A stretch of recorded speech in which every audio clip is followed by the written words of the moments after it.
পাকে বাঁধা, সাত পাকে বাঁধা। নিরুদ্দেশ সম্পর্কিত বিজ্ঞপ্তি। আমি ডাক্তার অপূর্ব সেন। উপরের এই ছবিটি আমার পারিবারিক ছবি। মানে এখনো রাজার আত্মীয় স্বজনরা রাজাকে খুঁজে চলেছে। এটা এই ছোট ছেলেটি তো রাজা। হ্যাঁ, তাহলে রাজার এই ভাই হচ্ছে এখন ডাক্তার। হ্যাঁ, সে এখনো ভাইয়ের খোঁজ করছে। তারপর ওদের বিশ্বাস যে এখনো পর্যন্ত রাজা বেঁচে আছে।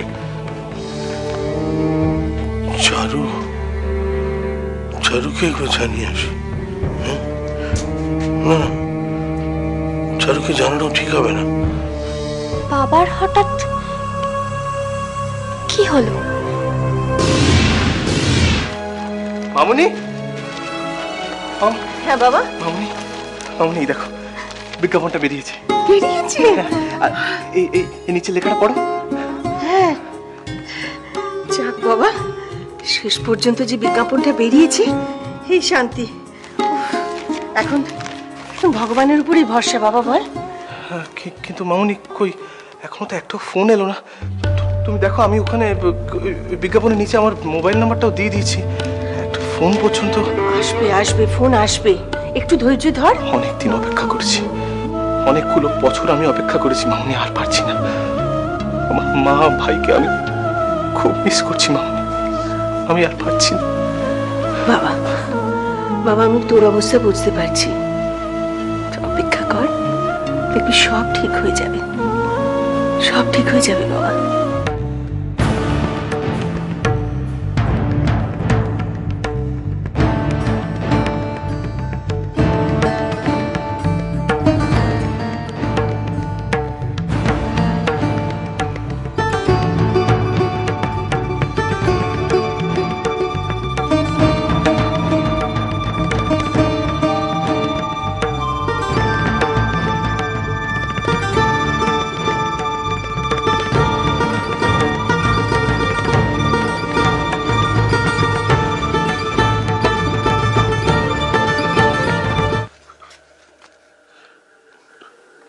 মা,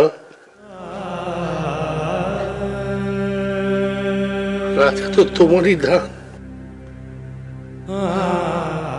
তোমার দান তোমার কাছে রেখে গেলাম মা।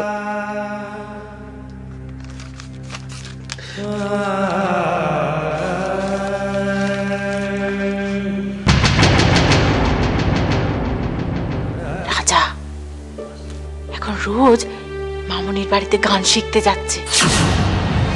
তাহলে কি রত্নাদির কথাটাই? কোথায় যায় তুই খোঁজ নে তুলতুলি। কি ভাবছেন? না কিছু না, thanks thanks for the information. Debu, এই কাগজটা এরকম অদ্ভুত ভাবে কে কাটলো? আমি কেটেছি। তুমি কেটেছো কেন? ওর মধ্যে একটা চাকরির বিজ্ঞাপন ছিল যেটা রাজার কাজে লাগবে। তাই বলো? তাহলে সদ্য আসা কাগজটা কেটে ফেললে? পড়া হয়ে গেলেও তো কাটতে পারতে। যাকে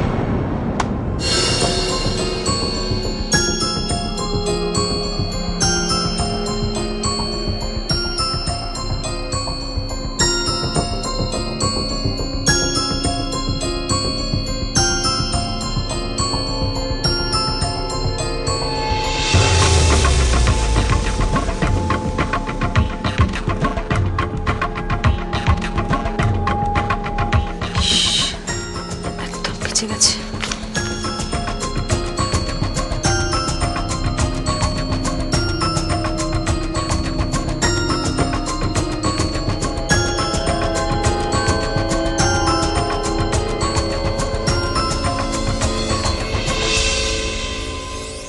সাত পাকে বাঁধা।